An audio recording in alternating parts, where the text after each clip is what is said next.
É comum que uma pessoa ela fique muito tempo presa?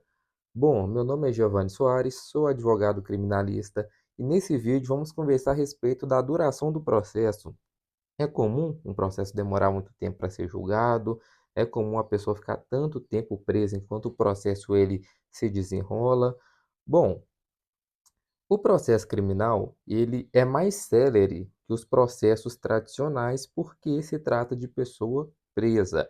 Quando o réu ele está solto, normalmente o processo ele tem uma duração bem alongada porque não tem um cerceamento da liberdade. Mas quando se trata de pessoa presa, o processo tem que ter uma celeridade maior, desde que com responsabilidade. Bom, dito isto, vamos à questão central. Quando uma pessoa ela está presa por muito tempo, a audiência dela está sendo demorada para marcar, ou a audiência ela foi marcada, mas ela foi adiada, ou ainda está em fase de inquérito, a pessoa ela está presa e mesmo assim o processo dela está demorando para iniciar. A denúncia não é oferecida, a pessoa está presa, o inquérito está tramitando por 6 meses, 7 meses, um ano, e nada de processo começar, e a pessoa só passando o tempo presa. Isso é comum? Vamos lá. A gente tem no direito um princípio que é o princípio da duração razoável do processo. Então, ninguém pode ficar sendo processada por muito tempo. Mas, na prática, o que a gente vê são pessoas sendo processadas por muito tempo, não é?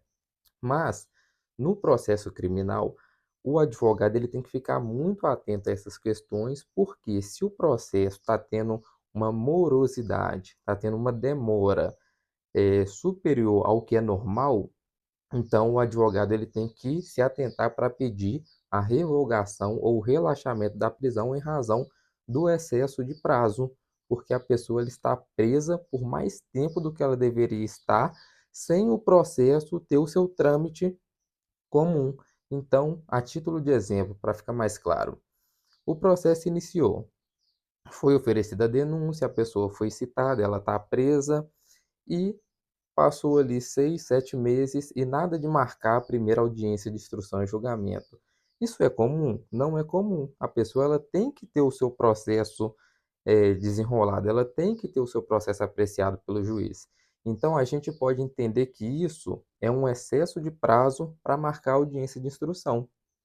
A gente se atenta a essa questão, demonstra isso para o juiz, faz o pedido de liberdade. Se o juiz, ou o desembargador, ou o ministro no STJ, no STF, entender que teve o excesso de prazo para a formação da culpa, então essa prisão ela pode ser relaxada porque ela se tornou ilegal. Quais outras hipóteses aí, né, a título de exemplo, a gente pode entender que configura o excesso de prazo?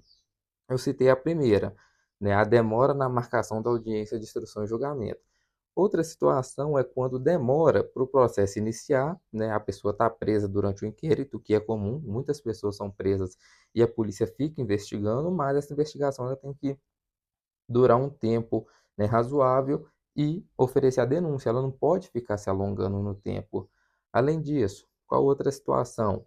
Marcou a audiência de instrução e julgamento. Chegou o dia da audiência, audiência adiada. O réu teve culpa? Não teve. Então a gente faz o quê? Pedido de liberdade, porque o réu não teve culpa, ele vai permanecer mais tempo preso do que era para ele ficar. Então, configurado excesso de prazo, relaxamento da prisão. Outra situação, agora vamos falar de júri. A pessoa ela foi presa, né, acusada aí de um delito contra a vida. Está demorando para ter a decisão de pronúncia. Pode-se alegar o excesso de prazo. Teve a decisão de pronúncia, marcou o júri. Chegou no dia do júri, um jurado passou mal, um jurado usou um telefone que não pode, o júri teve que ser adiado, o conselho de sentença ele foi desmembrado, vai ter que marcar outro dia. O réu teve culpa? Não teve. Então, pedido de liberdade, relaxamento de prisão em razão do excesso de prazo. Sempre a gente vai utilizar isso, o excesso de prazo. O réu ele está preso por mais tempo do que ele deveria estar, porque o processo dele não está tendo o seu curso normal, ele não tem culpa, então a gente fundamenta o pedido dessa maneira. Então, resumindo, a gente precisa então se atentar a duas situações. Primeiro, O processo, ele é simples? Ele tem alguma complexidade? Não tem. Então ele deveria ter o seu trâmite mais rápido, porque ele não tem nenhuma complexidade. Tem pouca testemunha, é é 1 réu, 2 réu ali no máximo, então não tem nada, o delito é simples, então não tem nada para a gente falar assim: "Ah não, uma questão complexa, a gente precisa, né, produzir muita prova, são muitas testemunhas, tem perícia e tudo mais". Não, não tem nada disso. Então, tudo bem, o processo ele é simples. Agora, o réu, ele teve culpa nesse excesso de prazo? Se ele teve culpa, então infelizmente ele deu causa a essa demora e consequentemente, esse excesso de prazo ele não vai ser acatado quando o advogado alegar. Agora, o réu não teve culpa. Se ele não tem culpa, então a gente faz o pedido avaliando o juiz, desembargador ou ministro que ele não tem culpa, a prisão ela deve ser relaxada e ele deve ser posto em liberdade. Então basicamente é isso, meus amigos.